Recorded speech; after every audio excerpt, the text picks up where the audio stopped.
Thanks, Elizabeth, and thanks everybody for joining here. So as promised, we'll go through kind of a flexible solution for refinery water treatment. So very appropriate right now as we kind of look to not just treat drinking water, but also mitigate PFAS going into the groundwater and eventually drinking water. So this particular site is pre-treatment before sending to the city sewer. So source mitigation here is kind of the focus. We'll go through a little bit of the background of the project, kind of how it came to be, and then we'll walk through the full implementation from pilot, full scale, conclusion, and hopefully have a couple time for questions. So as Elizabeth mentioned, my name is Nicole Belay. I'm an engineer with ECT2, and we kind of worked through this project, came to us because of the instance in the state of Alaska. They do regulate for PFAS in surface water. So a little bit unique compared to other states. They're somewhat forward thinking in that sense. So this particular refinery, like lots of refineries, has a lot of legacy AFFF usage, and due to that usage, whether as at the site from training or fires or nearby sites, since a lot of the time refineries are often next to each other or storage containers are next to each other, and they share that safety response when it comes to fires. That usage over the years ends up moving into the groundwater and then affecting a lot of the wells at site there. So some of the water wells in the area were impacted that were utilized in their process. And so therefore PFAS was integrated into their process that way. So it wasn't something that they were like, hey, we can remove this chemical from our manufacturing. It's kind of a legacy issue in that area at this particular site. So in the state of Alaska, they're looking to regulate it to 70 parts per trillion PFOA, PFOS. And actually there's a list that I'll show you here next of the specific compounds that they were treating or targeting at this particular site. So in 2021, the city issued an ordinance that because there was PFAS in the waste stream from the refinery coming to the city sewer, that they needed to work towards formulating a solution to mitigate that from entering the wastewater. So typical values that they were seeing in their pond, as they call it, so basically their basin that they're capturing a lot of their processed wastewater, they're seeing anywhere from 88 to 360, even close to 400 total parts per trillion. And when I say total in this instance, it's really, we're focusing on this list of compounds right here.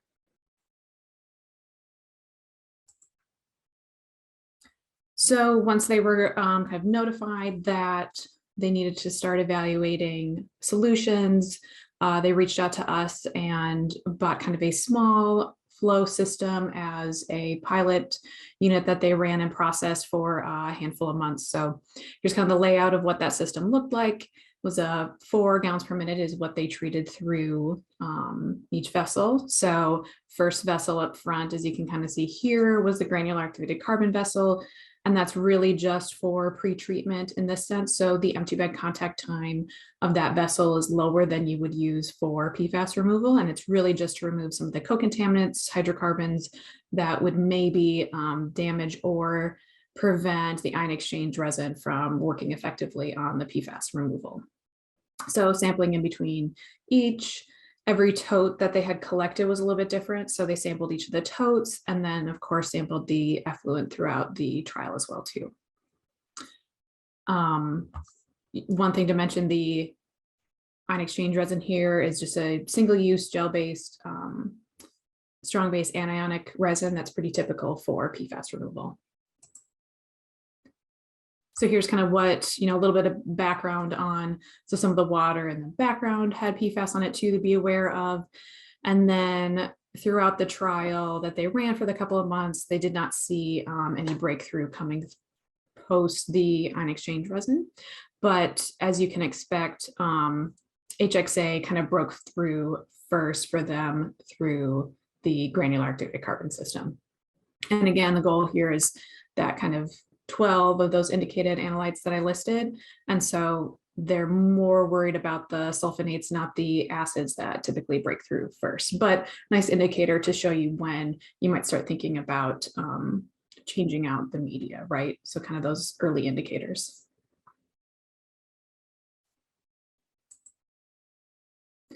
So upon, learning from the pilot that the system was effective, the one thing to note during the pilot, there was some issues with DP, especially across that carbon vessel, and needed to be backwashed. So that kind of led to integrating a pretreatment step in the full scale design. So as I kind of showed earlier, that pond, because it's out in the sun and uncovered, can sometimes acquire algae over the summer. So important to have solids from the plant and then also algae removed up front, so you don't have issues with pressure increases across either the GAC or ion exchange vessel.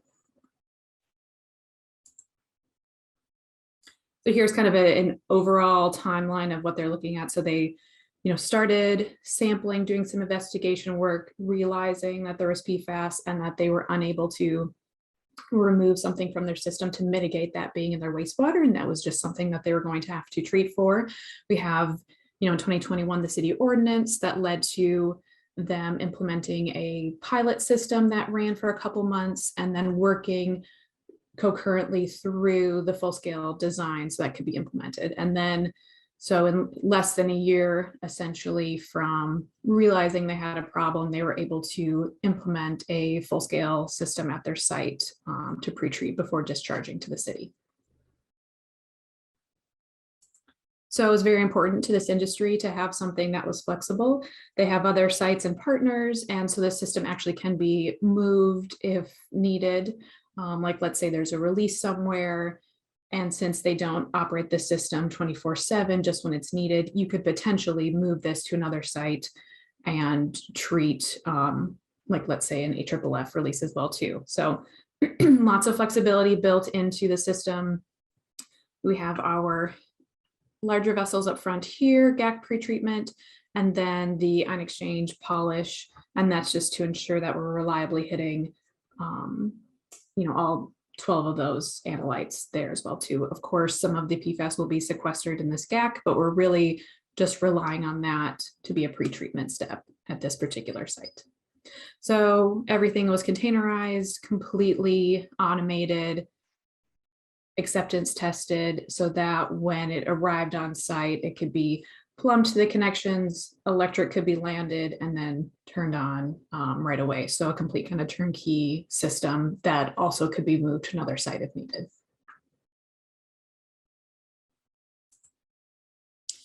So that was kind of the rendering that the engineering team had put together in a 3D model for the group.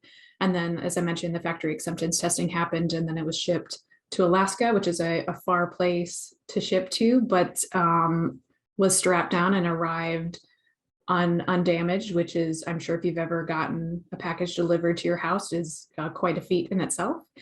And then the media was loaded on site in Alaska.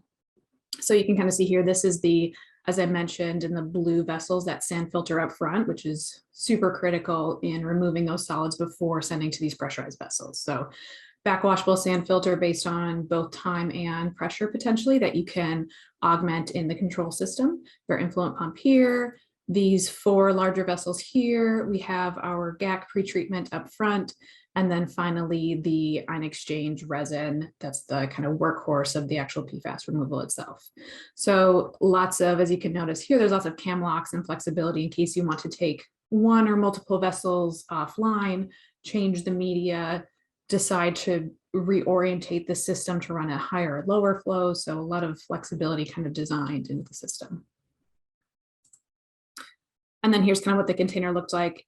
In this instance, it was just a 20-foot container due to the kind of site constraints that they had on site. So currently, they've been able to discharge non-detect PFAS. When I say non-detect, I mean 2 parts per trillion on that particular list, and been able to run that full year and send their water to the city. So they don't process their wastewater in the wintertime. Alaska is a very cold place to be, and they really just operate it when they have to because they have a lot of retention in the summers when they discharge. So I want to keep everything on track. Thanks so much for listening. Hopefully this is informative. Any questions? Yeah, we have about 5 minutes for questions. Lee, yeah, we go ahead. There's one question. If you can share what city this is in Alaska, would like to find the ordinance. Yeah, so it's near Fairbanks. The actual city itself is North Pole, Alaska, that they discharge to.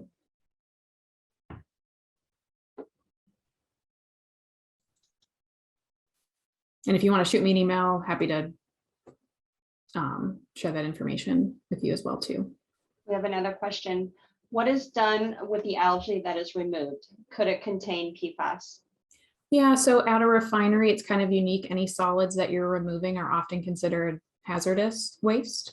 So same thing with the algae because of the hydrocarbons that are in there. So I'm not sure exactly what they do with their waste if they landfill it or incinerate it, but just like anything else, it could potentially have PFAS in it too, but it also has lots of other contaminants that make it hazardous. So it's dealt with as such. Okay, one more. What was the actual expected breakthrough time for the GAC full scale? I mean, typically what we see for sites like this is anywhere from maybe 10 to 30,000 bed volumes. As I kind of mentioned, we weren't really relying on the GAC to remove PFAS per se. We just really wanted to protect the ion exchange resin. So not a big driver or concern for this particular site. Okay. Is any of the PFAS being transformed in the resin? Have you done mass balance? They're definitely not investing the analytical money to do a true mass balance. Unfortunately, we have like a cool destructive presentation if you're interested in that, where we go through that effort. You know, it's unlikely because there isn't any transformative oxidative species on this resin. It's really just sequestering it. So there's also not like a high concentration of precursors. So I would anticipate that not a lot of transformation is happening, but I don't have the analytical data to know for sure.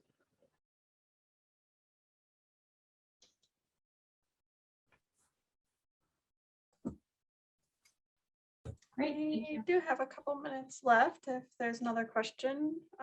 While people are thinking, I'm curious about what the shipping costs are for something like that and how much one unit costs.